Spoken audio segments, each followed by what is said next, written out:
Assalamualaikum warahmatullahi wabarakatuh. Salam sejahtera teman-teman podcast Aksi Nyata dari Kamu untuk Indonesia. Senang sekali sore ini seperti biasa ada gue Arjuna Syaputra. Kita akan bahas banyak tema ya jelang pemilu dan kaitannya juga dengan banyak sekali dinamika demokrasi yang terus berlangsung. Kaitan dengan caleg juga kita akan coba bahas peran mereka dan juga bagaimana visi misi mereka di ruangan ini.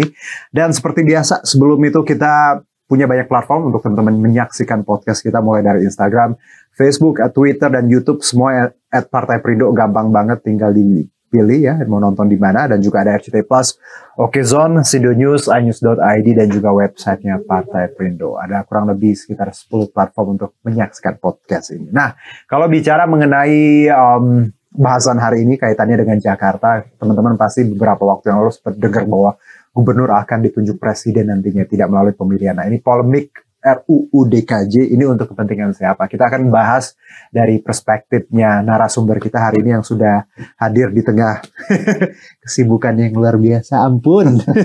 Beliau adalah Sekretaris DPW Partai Perindo DKI Jakarta, sekaligus caleg DPRD DKI Jakarta Dapil 10, Bang Haji Ramdan Alamsyah SHMH. Assalamualaikum. Waalaikumsalam. Aduh, Bang Ramdan ini terima kasih sudah main loh. Saya paham sekali. Caleg ya, apalagi kalau kita bicara hampir 1 bulan lagi ya. Semuanya pasti udah mondar-mandir. Tapi sejauh ini Bang, aktivitas memang padat banget. Sangat padat. Oke. Selain ngurusin diri sendiri, kita ngurusin harus itu. 106 orang caleg, 10 dapil, dan 3 dapil DPR RI. Baik. Jadi konsolidasi tingkat atas, tingkat bawah, sampai ke grassroots. Setiap hari ini suara sampai habis nih. Belum lagi ada tugas-tugas khusus yang memang harus kita jalanin tuh. Tapi ya lagi-lagi itu kan proses yang kita harus jalani ya Bang. Dan, bagian dari perjuangan. Saya yakin kalau kita prosesnya baik, kita ikhlas ya nanti hasilnya insya Allah mengikuti Bang Ramdan. Nah Bang, kalau bicara rakyat sendiri DKI, Dapil 10 tadi ya. Jakarta Barat. Dari banyak kunjungan Abang ke konstituen, apa biasa yang mereka keluhkan kalau di Jakarta? Memang ini satu dinamika ya, bahwa Jakarta ini beragam. Setiap kelurahan walaupun satu kecamatan dia punya paradigma dan pemikirannya tuh beda-beda. Ada yang berpikir tentang sembakonya, ada nggak? Oke, asik. Ada uangnya enggak? Itu hampir seluruhnya rata. Gitu loh. Mereka tidak berbicara tentang apa gagasannya, apa tujuannya, kemudian partainya apa. Mereka nggak tanya. Mereka tanya itu pasti Sembako tadi. Sembako, uang, ada uangnya nggak ada uang, itu uang. Nah, inilah tugas kita. Sebenarnya ini kan peninggalan metode kampanye yang oleh oknum caleg atau oknum yang sebelum-sebelumnya. Betul. Ini yang memang perlu kita kita kikis gitu loh. Dan perlahan memang kita sudah mulai memperkenalkan tentang program-program, terus kemudian tentang Perindo mau kemana, untuk berbuat apa kepada masyarakat Jakarta. Karena ini ya paradigma ini harus kita rubah ya Bang ya. Apalagi ibu kota ya kota besar seperti itu.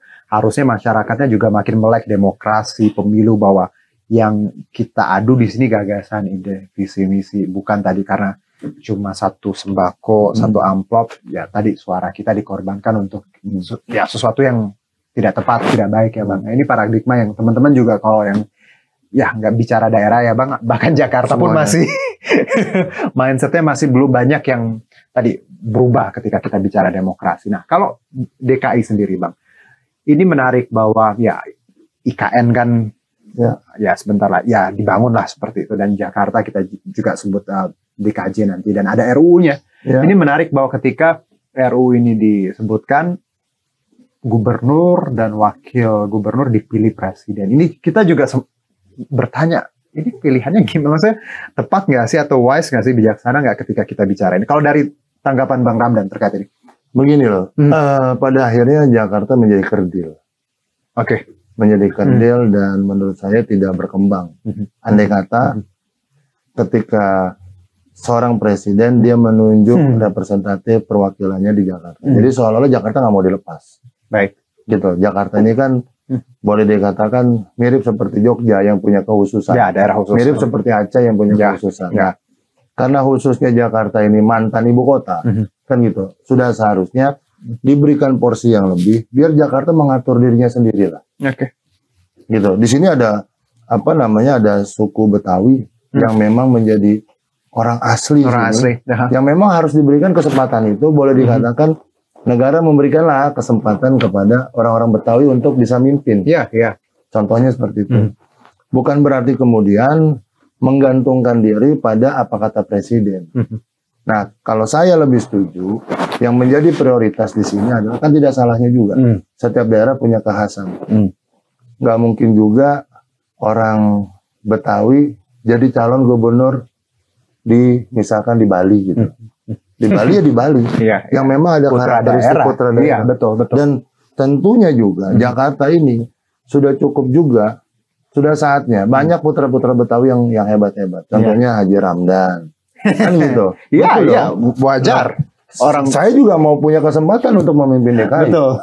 Tidak hanya seorang misalkan yang sudah terkenal yang hari ini setiap warawiri, gitu. Banyak orang-orang muda yang memang bisa kesempatan. Kalau ditunjuk ya. Jadi representasi itu penting, Bang. Kita bicara misalnya suku ya. Asli daerah atau siapa warga lokal, memang ya harusnya mereka punya andil di situ. Betul. Jangan sampai orang lain yang bukan dari sana, terus akhirnya ya ada orang berpikirnya nanti kok yang memimpin bukan asli daerah. Betul. Gitu ya. Ya wajar, karena kan kita bicara misalnya ya Bali ya harusnya orang Bali. Betul. Gitu ya. Bukan kita rasis ya, Bang. Ya, tapi tadi begitu, kesempatan untuk putra-putra daerah maju seperti itu. Oke. Ya kayak teman-teman di Papua. Benar. Gubernurnya orang Papua. Ketika diberikan gubernur bukan orang Papua, mereka juga enggan untuk memilih. Karena wajar lah, mereka punya daerah, mereka punya penghuni asli, dan mereka juga ingin dipimpin oleh orang-orang yang mengerti tentang karakter budaya mereka. Itu penting. Baik. Nah, ketika kekhususan ini dicabut sebagai ibu kota, diberikan kemana Jakarta ini? Masa diambil lagi sama pemerintah pusat? Kalau kita melihat apa harus gitu? Artinya setengah hati dong untuk Jakarta dilepas. Benar, Bang. Tapi kalau ada anggapan bahwa ketika bicara DKJ ini RUU, berarti ini sebuah kemunduran dong. Oh jelas, kalau ditunjuk sama presiden, demokrasinya nggak ada dong. Kita buat apa kekhususan? Buat apa kita ada pemilihan? Lucu lah, gini aja lah bro. Dewan Perwakilan Daerahnya dipilih, masa gubernurnya ditunjuk? Logika hukumnya aja nggak nyambung. Iya benar, udah ada DPRD gitu ya. Udah nggak nyambung. Seluruh Indonesia, gubernurnya dipilih bos. Masa di Jakarta ditunjuk? Ya ini kan aneh gitu loh. Kalau mau melepas Jakarta, berikanlah. Malah kita mendorong. Ada kalimat-kalimat harusnya dalam undang-undang itu. Bahwasanya calon gubernur Jakarta harus orang Betawi misalkan.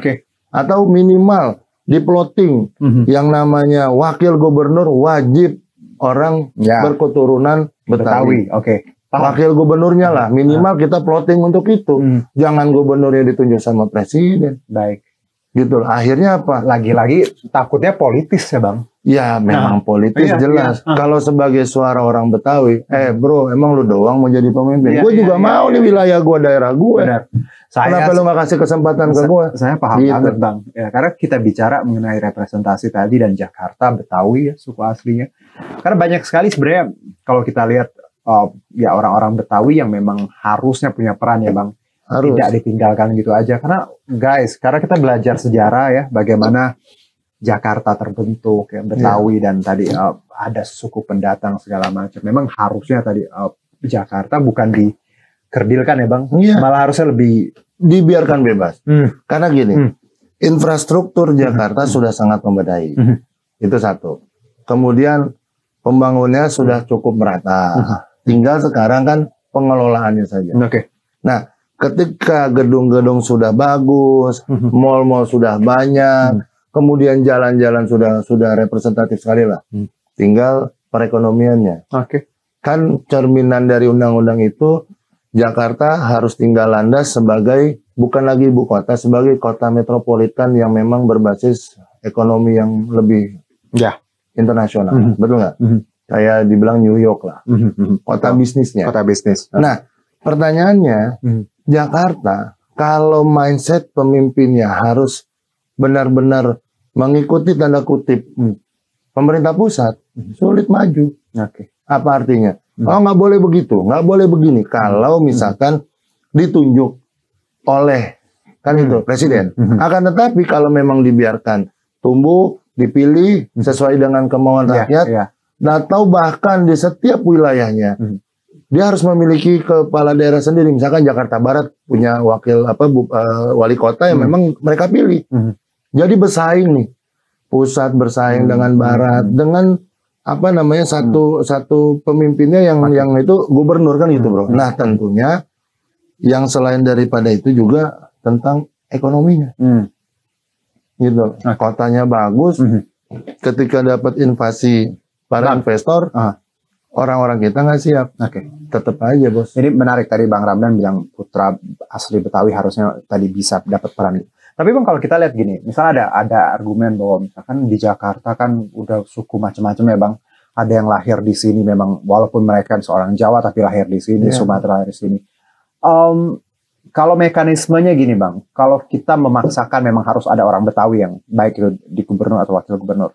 Kalaupun nanti Bang yang memimpin Jakarta misalnya, oke lah tidak ditunjuk misalnya, tapi dari proses itu bukan orang Betawi tapi mereka yang memang lahir di sini, besar di sini. Bagaimana perspektif Abang sebagai putra Betawi melihat ini? Kalau kami begini, kita sudah terbiasa demokrasi sejak awal dari dulu pun, gitu. Dari semenjak Bang Ali Sadikin ke sini pun udah banyak yang bukan orang Betawi. Kita nggak masalah. Cuman untuk suku asli Jakarta diberikanlah privilege tersendiri. Gitu loh, minimal gitu loh, diperhatikan. Contoh gini, saya salut loh dengan orang Bali. Saya belajar banyak dengan orang Bali. Ketika kita masuk ke oleh-oleh Bali, yang punya orang Bali loh. Betul kan? Terus kemudian kita masuk ke sebuah hotel, villa, restoran apapun, yang punya orang Bali loh. Artinya apa? Itu betul tuh. Pola pembangunan karakter daerahnya. Ekonominya. Nah coba kalau di Jakarta, gitu loh. Ya, gua ngerasain sendiri bro. Gua orang Betawi yang tadinya kanan kiri rumah encing gua, tiba-tiba jadi orang-orang yang bukan keluarga. Tinggal sendiri saja di sepanjang jalan itu yang asli di situ. Ini yang menjadi satu perhatian khusus menurut gua yang harus kita pikirkan. Dan sekali lagi, Partai Perindo juga akan memperjuangkan hak-hak itu. Kita sudah ada Badan Musyawarah Masyarakat Betawi, representatif adat daripada kaum Betawi yang memang sudah ada di dalam struktur keputusan gubernurnya ada, perdanya lagi dirancang kekhususan itu. Nah, saya pikir kita akan dukung lah. Anak-anak Betawi harus jadi minimal, jangan jadi tamu di rumah sendiri. Bener, ini gue sepakat Bang bahwa putra daerah harus jadi tuan rumah di negeri di daerah sendiri karena kalau mereka sampai jadi tamu, ya nggak bicara Betawi doang. Siapapun di luar sana, ya, di Sumatera, di Papua, mereka harusnya tadi punya peran lebih, ya diberi kesempatan. Betul. Ya kita udah lihat kok dari Indonesia Timur. Betul. Misalkan di Papua, putra-putra Papua. Betul. Terus turun ke NTB, turun ke Bali, turun ke NTT, ke Sulawesi. Atau kemarin ke Kalimantan, semua hampir rata semua putra daerah. Dan ini yang bagus. Artinya undang-undang otonomi daerah itu berjalan, betul. Gitu loh. Ada. Dan pemerataan ekonominya berjalan. Dan yang pasti satu bro. Apa Bang? Ini masalah Jakarta nextnya. Kita sedang memperjuangkan andai kata kita diizinkan sama rakyat untuk duduk dan Allah mengabulkan itu. Salah satu perjuangan kita adalah pembangunan ekonomi kerakyatan. Mungkin orang bilang, apaan sih lo ngomong UMKM mulu? Apaan sih lo UMKM? Iya, buat mereka-mereka ini yang menengah atas nggak sadar. Lo makan pecel lele itu UMKM bro. Bener banget. Betul nggak sih? Iya. Gorengan. Lo beli gorengan UMKM. Gitu loh. Terus apalagi pinggir-pinggir jalan. Bener. Toh, yang lo makan itu basicnya semua UMKM. Tapi nggak sadar.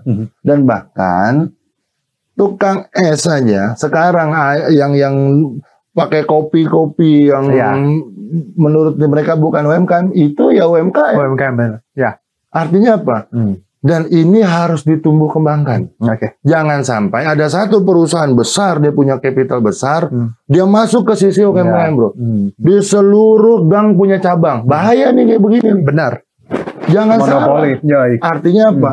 Jangan sampai ada kapital besar, dia bikin gerai kecil-kecil, segmennya UMKM. Ingat loh, segmentasinya UMKM. Di setiap gang ada, di seluruh Indonesia ada. Akhirnya apa? Pangsa pasar UMKM diambil alih juga oleh capital yang besar. Nah, bagaimana kita harus memotong itu?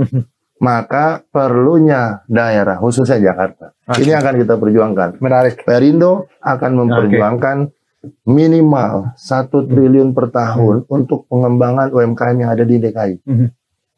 Mulai dari pelatihan, kemudian pemberian modal, terus kemudian pengawasan. Ini harus jalan. Supaya apa? Supaya UMKM ini tidak hanya dapat kredit misalkan dari pemerintah pusat. Pemerintah daerah kita punya 88 triliun loh. Masa ambil 1 triliun aja per tahun nggak bisa? Mantul. Itu yang akan kita perjuangkan. Akhirnya Bang Ramdan, yang tadi disebutkan terakhir bicara UMKM ini make sense sekali ya. Ini yang pengen kita, karena bicara kan ekonomi yang ketika COVID yang survive kan, yang bikin kita bergerak tadi teman-teman UMKM. Jadi memang kalau kita lihat potensinya, dan di Jakarta apalagi ya, tiap sudut banyak yang jualan, banyak yang berusaha. Tapi lagi-lagi mungkin modalnya, pelatihannya, manajemennya mereka kurang ya. Ketika bicara marketingnya, ini yang harus kita perbaiki tadi, ekonomi kerakyatan. Luar biasa cita-citanya. Terakhir Bang Ramdan, seru sekali bicara Jakarta karena walaupun ya saya besar Jakarta, cintanya terhadap ibu kota tuh waduh. Ya namanya gimana sih tempat kita besar ya, iya. Dan kita cari uang di sini. Dan saya paham sekali kalau kerisauan misalnya teman-teman yang asli daerah, bagaimana mereka harusnya punya kesempatan yang sama. Itu juga PR kita bersama. Bang, terakhir untuk Dapil 10 ya Bang ya? Dapil 10. Apa yang Abang ingin sampaikan untuk konstituen DKI Jakarta? Monggo. Ya, bahwa yang namanya politik itu dinamis dan terus berkembang. Betul. Tentunya. Dan hari ini Perindo menyajikan caleg-caleg yang potensial, khususnya di Dapil 10 ada saya, dan kita siap untuk memberikan dan menyuarakan apa yang memang sudah selayaknya kita suarakan sebagai perwakilan rakyat, bukan perwakilan partai.